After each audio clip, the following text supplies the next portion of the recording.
Bienvenue dans cette nouvelle vidéo. Aujourd'hui on est mercredi et je vous emmènerai avec moi à la salle pour faire une séance de prépa physique qui est ma première séance de la semaine parce que normalement elle est le lundi mais là elle est le mercredi. Je vais un peu tout vous expliquer le pourquoi du comment.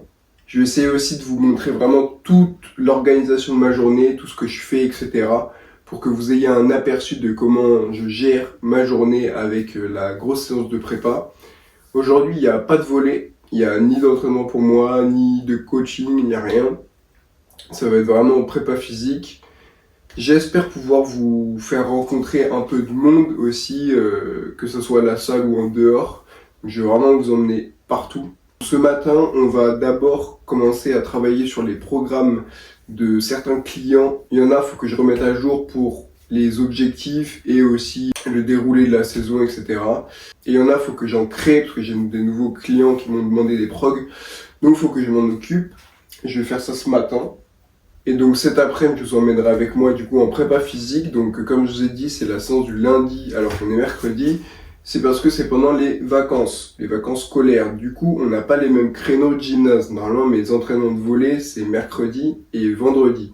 Sauf que pendant les vacances, c'est le mardi et jeudi. Du coup, vu que tout ça s'est décalé, du coup, je m'entraîne à la salle le lundi, mercredi et vendredi, au lieu de lundi, mardi, jeudi. Du coup, ce que j'ai fait, vu que hier, du coup, mardi, on a eu un match amical, j'ai déplacé ma séance du jeudi au lundi. Parce que normalement, ma séance du jeudi, c'est justement une séance tranquille avant de faire les matchs pour être un peu reposé de toute la semaine. Du coup, j'ai mis ma séance du jeudi le lundi. Et du coup, aujourd'hui, on est mercredi, donc je fais ma séance du lundi. Bref, je vous expliquerai un peu la séance, le pourquoi je fais ces exos, etc. Tout ce qui se passe autour de la séance, etc. Le pourquoi du comment. Et cette fois-ci, j'espère que je ne serai pas tout seul pour cette séance. Comme ça, je pourrai un peu aussi vous montrer sa séance à lui et vous expliquer un peu aussi le pourquoi du comment sa séance, etc. Comme ça, vous pourrez voir aussi deux profils complètement différents qui n'ont pas les mêmes objectifs, etc. Comme ça peut être intéressant. Bref, sur ce, je vous laisse. Moi, je vais taffer un peu et après, je vous reprends. Bon, je viens de finir tout ce qui était prog, etc. Enfin, tout le taf que j'avais à faire ce matin. Je suis éclaté et je commence vraiment à avoir la dalle de ouf. Donc là, je vais aller faire à bouffer. Du coup, au niveau de la bouffe, en ce moment, je suis à 3100 calories par jour, ce qui peut être beaucoup, entre guillemets, pour mon poids et ma taille, mais vu que j'essaye de rester le plus sec possible pour le volley, je suis à 14 000 steps par jour, à part les jours où j'ai volé, parce que du coup, quand j'ai volé, la dépense est assez élevée, du coup, je réduis mes steps à 10 000 pour être à 10 000 minimum par jour, quoi. C'est le minimum. Et en plus, on va dire que rester en dessous des 10 000, c'est compliqué, parce que faire des allers-retours, etc., juste marcher dans la maison. Bon, quand il fait moche, c'est simple, entre guillemets, d'être à moins de 10 000, mais genre là, il fait beau, donc j'ai pas envie de rester cloîtré chez moi. Et du coup, aujourd'hui, vu qu'il n'y a pas de volley, on est à 14 000 steps, donc l'idée, c'est d'avoir 6 000 pour faire l'aller-retour à la salle.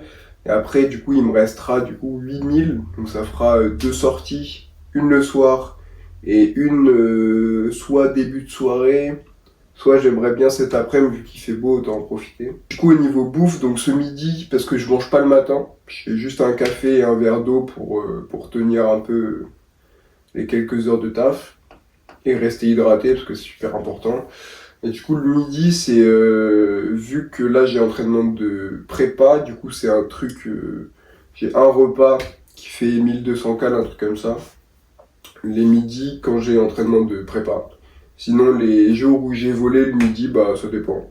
J'ai souvent beaucoup de glucides avant les entraînements, ou que ce soit même les matchs. Mais pour les entraînements, donc pour aujourd'hui, c'est un repas que je fais à chaque fois qui me fait 1200 cales avec suffisamment de glucides, de prot pour l'entraînement, pour que je sois plein et en même temps avoir de l'énergie pour la séance.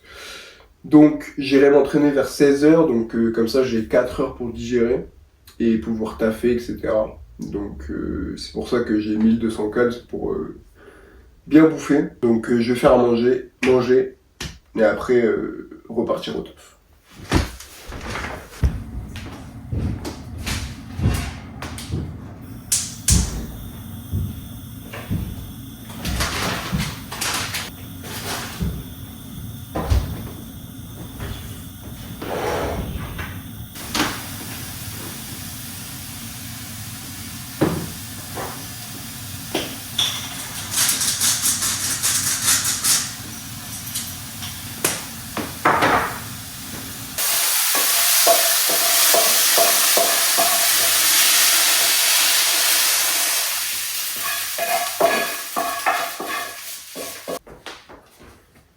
Bon, je viens de finir de bouffer. Là, je vais taffer encore quelques heures en attendant d'aller prendre un petit café avec mon meilleur pote. Là, je vais faire du montage essentiellement. Après, je vous reprends pour le café. Et après, direction la salle. Donc à tout. S'aimer en enfer, on s'était dit c'est pour la vie mais ça c'est fini autrement. On s'était dit c'est pour la vie mais ça c'est fini entre nous. Je suis pas trop sentimental, je traînais en bas des bâtiments. J'avais la paire d'air. Jonah.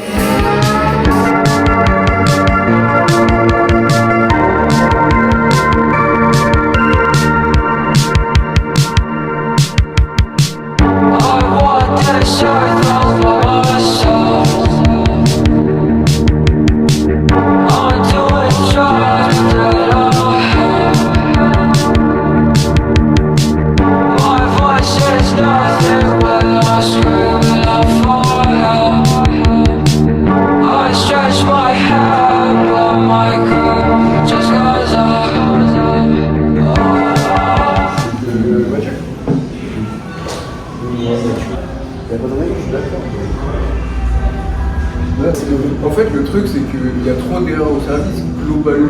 Genre, pour moi, c'est ce que je dis à mes gars, c'est il y a des moments, il y a des gars, ils ont le droit de faire ils ont le droit de prendre du risque, et à la fin, ils n'ont pas le droit.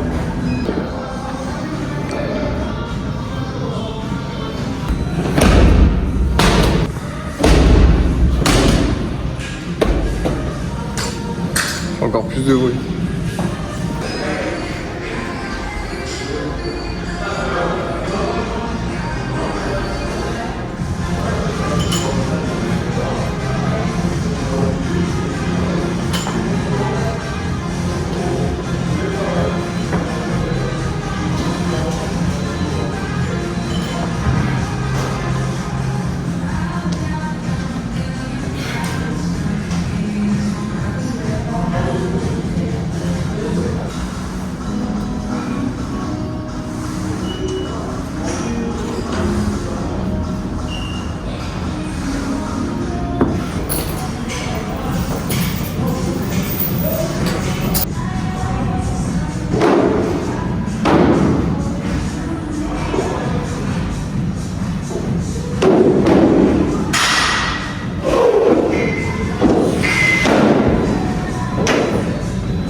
Bon, je reprends après mon goûter, enfin mon post-workout. Du coup, comme vous avez pu le voir, je suis allé voir mon meilleur pote pour prendre un café et tout. Après, je suis allé à la salle. Je suis un peu arrivé en retard, hein, je vais pas vous mentir. Du coup, j'ai pas filmé toute la séance de mon pote, que je coach aussi en l'occurrence, qui est aussi mon libéro, enfin c'est un des libéraux de notre équipe. Donc lui, il avait de l'haltéro, il avait du clean and jerk. Après, il avait un complexe avec des bulgares, enfin des fentes bulgares, pardon, et du hip thrust unilatéral. Je t'ai montré le bulgare mais pas le hip thrust, parce que j'étais en train de m'échauffer pour le squat, enfin bref. Après il a aussi un complexe avec des tractions supination et militaire mais assis au sol, donc ça veut dire gainage abdos plus développé militaire. Et pour finir, il a un complexe avec un slam ball frontal et ensuite en latéral. Donc 3 fois de chaque côté. Sa séance normalement c'est celle du mardi pour lui, donc c'est sa première séance de la semaine.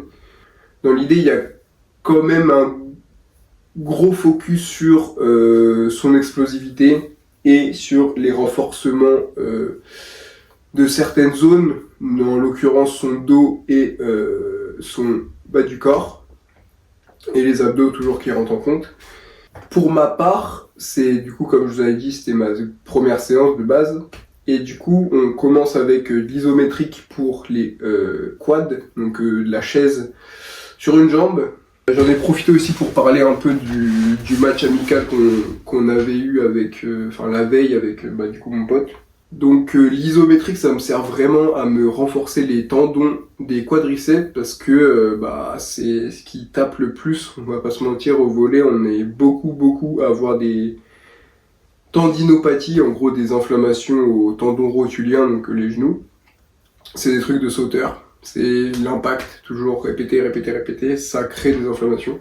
Surtout que moi j'ai eu Osgood-Schletter aux 2 genoux, donc je suis assez sensible des genoux, donc l'isométrique c'est... Avant chaque début de séance, il y a de l'isométrique. C'est vraiment un... Si vous avez des douleurs aux genoux, faites de l'isométrique avant vos entraînements. Franchement, c'est pour renforcer sans créer de fatigue, ni de douleur, ni de déchirure, ni rien du tout. C'est de l'isométrique. Ça renforce les tendons. Ensuite, j'enchaîne avec du squat. Sauf qu'il est un peu particulier, comme vous avez pu le voir. C'est pas du tempo à proprement parler, parce que en gros... Avant, j'avais du squat complet, classique, parce que j'aime bien et que je peux me le permettre, etc. Sauf que du coup, j'ai eu le début des inflammations parce que beaucoup d'entraînements, beaucoup de matchs, beaucoup de inflammations. Du coup, j'ai réduit le squat en faisant des demi-squats. J'étais sur du front squat, mais du demi. Donc du front, c'est devant. Et du demi-squat pour limiter l'amplitude et limiter la fatigue au niveau des tendons, donc les étirements tendons, etc. Sauf que du coup, j'ai eu le temps de me renforcer, etc. J'ai fait de l'isométrique et du coup maintenant ça va beaucoup mieux. Donc je reprends le squat complet. Sauf que j'y vais palier par palier. J'y vais pas d'un coup à mettre 140 sur la barre et je fais mes reps classiques. Comme vous avez pu le voir, j'ai mis 80 kg. Et vu que 80 kg c'est pas assez pour que je puisse vraiment performer et progresser, mais en même temps, il faut pas que je mette trop lourd pour éviter de m'enflammer les tendons.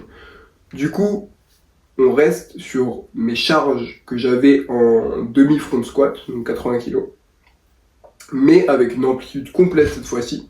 Donc je descends en complet, je reviens en demi, je m'arrête une seconde, et après j'explose sur ma dernière demi-rep.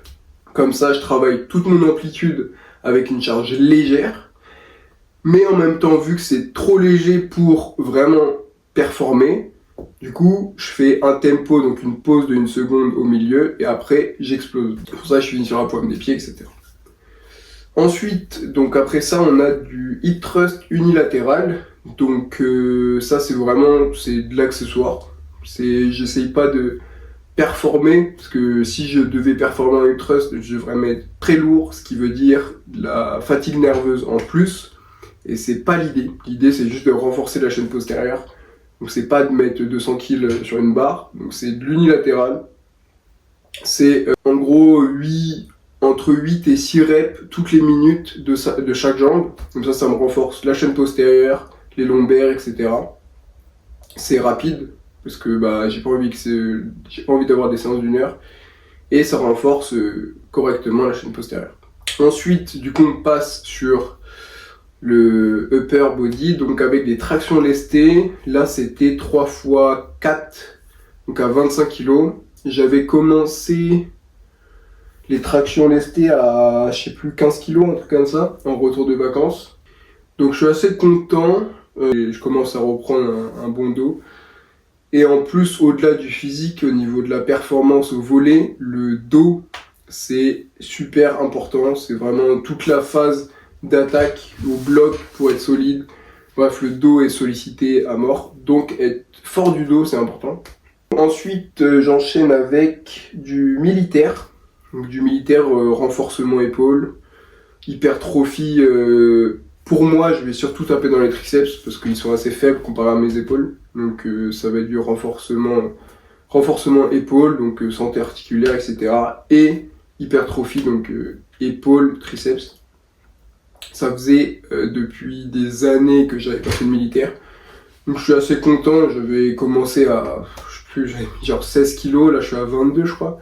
Donc j'étais à du 3 fois 8 ou 9, je sais plus. Ensuite, on a un skull crusher. Sauf que c'est pas un skull crusher en mode muscu. En gros, j'essaye de reproduire le mouvement de l'attaque, ce qu'il faut pas faire de base. Donc ça veut dire que tu peux pas prendre une poulie et faire le mouvement de l'attaque pour renforcer ton attaque, ça marche pas comme ça. Mais je renforce la phase du mouvement de l'attaque que je veux, c'est-à-dire l'étirement que j'ai sur les phases d'attaque et surtout la contraction pour finir l'attaque. C'est renforcement dos et un peu triceps, parce que finition avec le triceps. Comme ça me fait en plus de l'hypertrophie pour le triceps. Et après on finit avec du curl marteau classique, renforcement de coude et juste pour hypertrophier les biceps.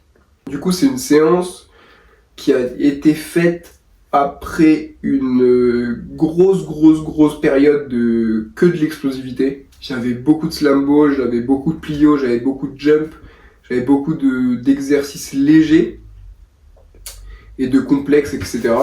Donc là je repars sur une prog relativement simple avec des exos de base, donc du polyarticulaire libre. L'idée c'est d'avoir du coup la première séance qui était celle-là, la plus longue et la plus nerveuse. Celle du mardi, un peu moins longue et un peu moins nerveuse, et jeudi, encore moins longue et encore moins nerveuse.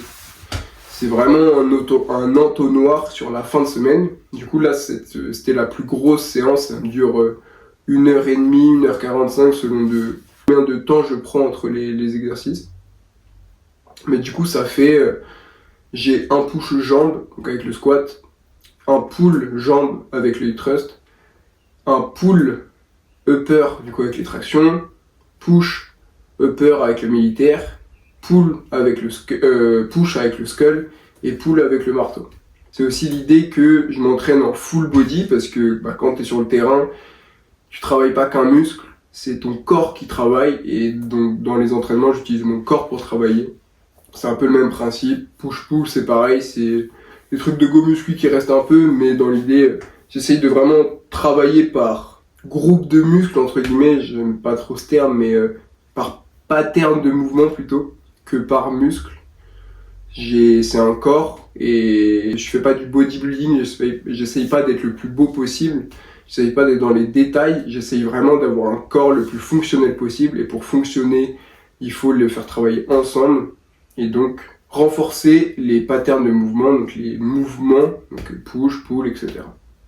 C'est des exercices et des séances relativement simples parce que là je reviens vraiment à la base, parce que du coup je vous ai dit pendant un moment j'avais que de l'explosivité, donc ça veut dire que j'avais pas perdu mais j'avais moins de force, j'avais moins travaillé ma force, du moins j'avais moins travaillé mon physique, j'avais un peu moins de volume, et même si ma priorité c'est le volley, etc., je suis quand même coach, donc il faut que j'ai un minimum de physique.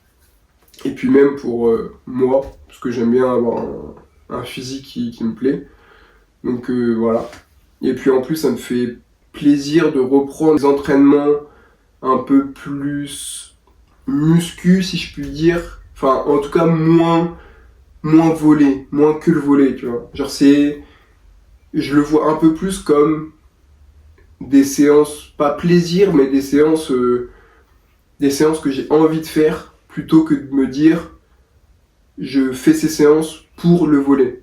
C'est plus, il y a les entraînements de volley où c'est le volley, et uniquement le volley, et il y a les séances de muscu où c'est la muscu, j'aime ça, et je sais qu'en même temps je travaille pour mon volley, mais c'est principalement de la muscu, ce que j'ai envie de faire. Et c'est pas que le volley. Parce que je pense que parce que j'ai recommencé la prépa de volley, c'était il y a bientôt 1 an, et je pense que j'ai besoin de changement, même quand je faisais que de la muscu, des fois j'avais besoin de changement. Quand je faisais que de la force, j'avais besoin de changement. Quand je fais que du volley, j'ai besoin de changement. Et pour durer sur un sport ou une activité, moi, en tout cas, j'ai besoin de faire d'autres trucs que uniquement la même chose tout le temps. Moi, ça me gave. J'ai besoin de changer 2-3 trucs. Même si c'est des micro-ajustements, le fait de le faire, ça me fait kiffer. Donc en ce moment, c'est ça. Ça fait 2 mois que je suis vraiment sur cette nouvelle prod, entre guillemets, sur ces nouveaux objectifs de reprendre un peu les exos de base polyarticulaires, faire un peu de lourd, etc. Ce qui me fait kiffer pour l'instant, on verra pour les prochaines. Mais en ce moment, du coup, ouais, c'est un peu moins prépa physique, mais toujours avec de la force, de l'accessoire, toujours se renforcer un maximum et progresser, du moins là actuellement, c'est progresser sur les mouvements qui me font kiffer. Et un peu moins se focaliser sur que le volley, que ma détente, que ma vitesse d'attaque, etc. C'est vraiment progresser sur les mouvements pour l'instant.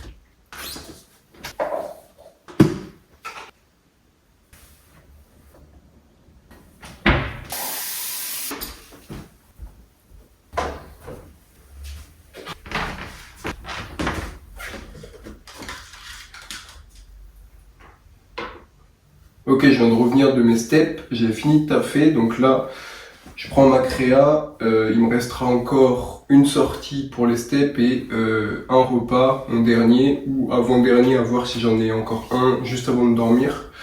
On verra comment je fais, mais bref. Merci d'avoir suivi cette vidéo, j'espère qu'elle vous a plu. Dites-moi si vous avez des idées pour les prochaines vidéos. Pensez à vous abonner, liker, et on se dit à la prochaine. Salut!